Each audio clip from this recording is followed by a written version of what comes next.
Hi guys, my name is Langa Royal Queen and I'm gonna be sipping on some green tea. Actually, it looks like everybody's sipping on something. But anyway, I've got a headburn. And I need to finish it because it's getting cold.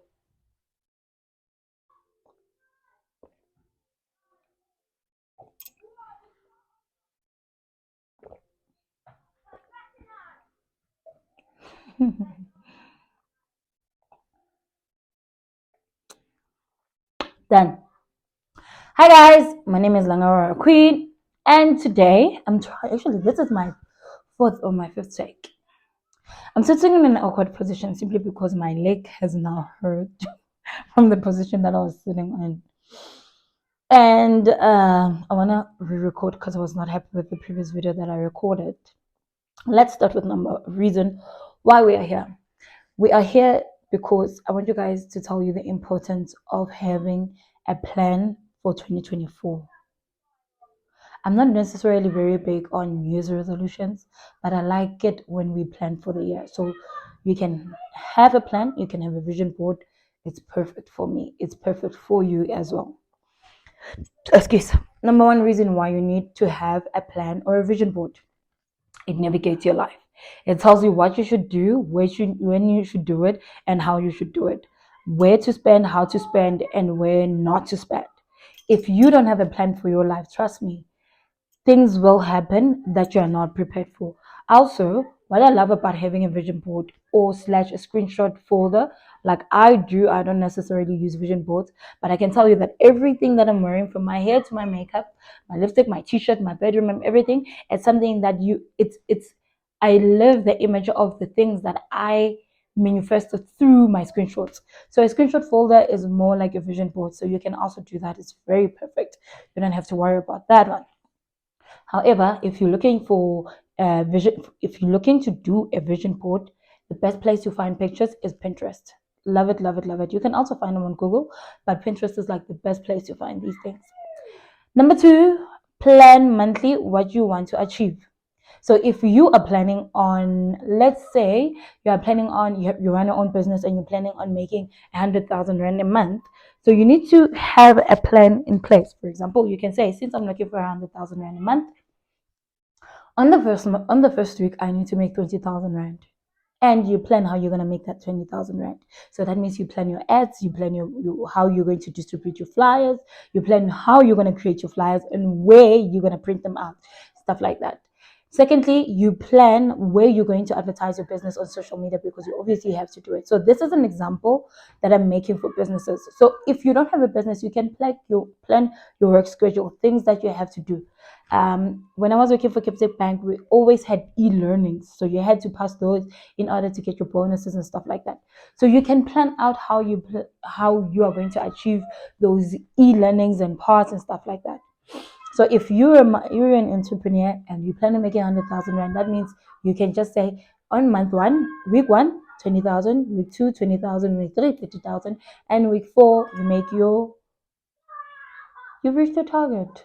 Wait, 20, 20, 20, which is 60, and then on the last one, you do 40. So it's up to you how you want to plan this 2020, 40, 2020, 30, 30, because the first week and the last week, obviously, they're the most busiest. So you tend to make more money on those months, on those weeks. So plan your months ahead. Plan what you're going to do monthly. So plan what you're going to do in January, plan what you're going to do in February, plan what you're going to do in March, all the way. If you go planning on going on vacation, now is the best time for you to start your booking process. Pay kancane if that's what you want to do. It's the best time right now for you to plan your trips and everything, knowing your outfits and stuff like that. Take care of your credit score, guys. It's January. People want to use loans to get through the month of January, and I'm here to tell you that you don't necessarily need to. By now, you should have left some money aside, considering, or I will assume that you're an adult and you're matured and you knew better than to just spend your entire salary, your January salary in December, even though you got paid for December. Okay, cool. So take care of your credit score, which means that you're not going to go around checking if you qualify for credit. You are not going to use monthly credits. Those 1 month loans, they're very terrible to your credit score. Stop taking unnecessary loans, things that you didn't plan for.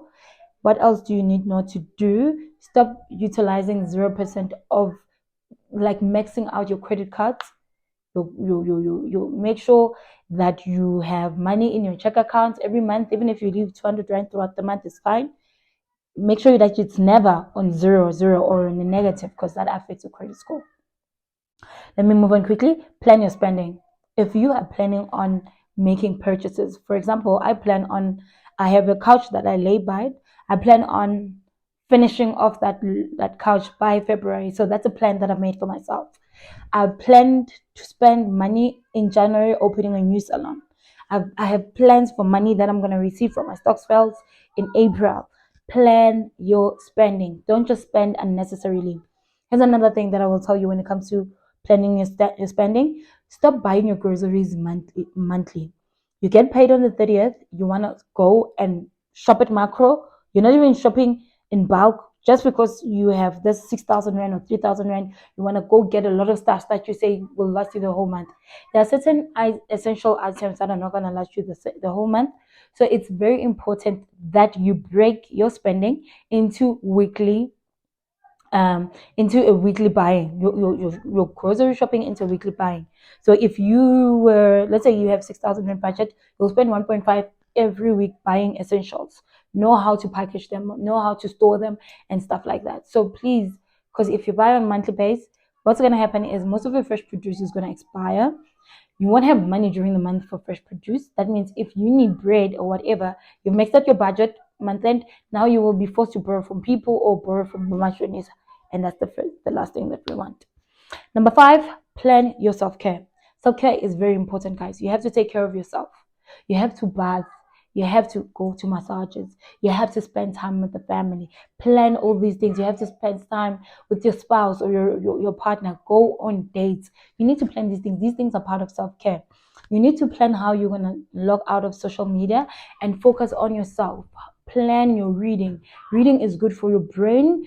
Also, shutting down from social media is the best thing that you can do in terms of self-care, because there's a lot of information that is coming in. Not only does it not help your brain hold information, but it also affects your confidence, because you constantly have, like, for example, let me give you an example. I was searching for a Louis Vuitton bag. I saw this bag and I wanted to know what the price is. Guess what? Now social media is busy showing me that handbag. I'm not really interested in the bag. I don't want to buy it. But if I was a person who wanted that bag and social media kept on showing it to me, I started feeling somehow. I started feeling like I need to have this bag. And without it, I would be like, I would feel like I'm missing out on life or whatever. So guys, be careful how you spend your time. Self-care is very, very important. Spa dates, I love them. Drinking alcohol to numb your pain or to take your mind away from circumstances that are happening in your life, that's not self-care. The self-care is you knowing not to spend money on alcohol, knowing not to spend money, not to spend money on alcohol. Also, knowing that alcohol affects your brain, it affects your character. Because most of us, I know this for a fact, every time after we drink, we always act out of character. Now you have a money problem because you drank money. That is wrong. Secondly, now you've created a new problem where you insulted people because you were drunk or acted out of character or slept with somebody. Like, guys, alcohol does not just solve your problems. So find new ways to do self-care. Same as retail therapy. Retail therapy, guys, is not self-care. I need to add this on plan your spending. If you are a parent that buys their kid Christmas clothes and you only buy them because of your circumstances, you can only buy in December. Here's a tip from me. There is no reason for you to lay by clothes. The one thing that you need to do, let me double check my mic is on. The one thing that you need to do is get a gift card, put money in that gift card from the store or the stores that you plan on buying your kids' clothes in. Take that card, take a snap of the front of the bag, the receipt as well that you will receive when you put money into that gift card. Take a snap of it, send it to your email. Then take the card, put it in a safe place where you know you put your IDs, your cards, everything that is important, your kid's certificate, put your card there. Every time when you make payment, you use the receipts from your email to actually make payment in the thing. This minimizes the whole thing of you having to lay by clothes because you didn't plan on spending. Now you are lay buying clothes at the last minute, and you are taking a huge chunk from your income just so that you can lay by quickly. And now you're asking people to pay your lay-bys. You don't have to do that. When it's too easy. Here's what you'll do: put money in your thingy. And also, let's not stress retailers, guys. Let's not stress consultants. There's no reason for you to lay by clothes and then cancel them and buy new brands because new styles, because that's always what happens. Like, my kids went to buy clothes, we give them money, they decided to buy clothes, and the clothes that they wanted, when they got there, they didn't like them, they saw something new. So in that case, oh oh, thank you, baby. Thank you. Thank you, my love. This is beautiful, you guys. Tatani. So in that case, I will tell you this. Okay, I can't be serious anymore. Like, I'm so smitten. Okay, in that case, guys, there's no reason for you now to have to stress the consultants, the tellers, to return the lay-bys that you made. Ah, thank you. My favorite addiction. Okay, to cancel your lay-by, now the store is going to be left with clothes that they had last season that they no longer need, because now you don't need those clothes. So utilize, guys, the gift cards. They're there for a reason. They're beautiful. Instead of joining stock fails, otherwise, guys, you can always do the micro grocery thing. People get cheated at the end of the year and all of that. That's too much stress. Just plan your December groceries on your own. Take, if you were paying stock fails 500 rand or 1,000 rand, go to macro, put that money in there in a gift card. Do as I say: screenshot, picture back, front of the card, slips, sorry, picture, put your card in a safe place, and put money in that thing every month, and you should be okay for your December groceries. Guys, thank you so much for being here. If you stayed until here, if you have any questions, don't forget to leave them down on the comment section. I think I'm gonna upload this on YouTube. It should be a good video. Thank you, guys. I'm sorry for the distractions, but I guess it's beautiful distractions.